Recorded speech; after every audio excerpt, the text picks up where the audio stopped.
2019 Lincoln Nautilus forms the next step in Lincoln's overhaul. Replacing the crossover formerly known as the MKX, the brand's bestseller in the US, the Nautilus gets all-new sheet metal from the A-pillar forward. This includes a mesh grille and chrome accents that bring the midsize cube in line with the Continental sedan and Navigator full-sized SUV.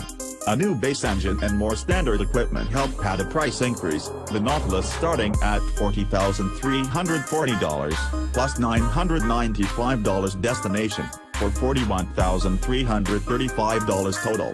That's a $1,305 price bump over the MKX, and just $255 short of the starting price of the crosstown rival Cadillac XT5.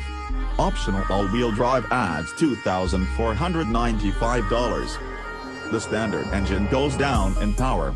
The 2.0-liter, twin-turbo, 4-cylinder EcoBoost puts out 245 horsepower and 280 pound-feet of torque, replacing the 3.7-liter V6 that got 303 horsepower and 278 pounds-to-foot. Yet the old 3.7-liter made do with the 6-speed automatic, while all Nautilus models get Ford's new 8-speed automatic, and the EcoBoost comes with start-stop.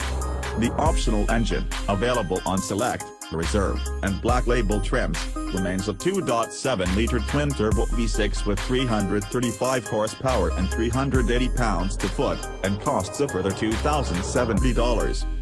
The Nautilus introduces Lincoln Co-Pilot 360 to the range, which bundles features such as automatic emergency braking with pedestrian detection, a backup camera, and blind spot information with cross-traffic alert.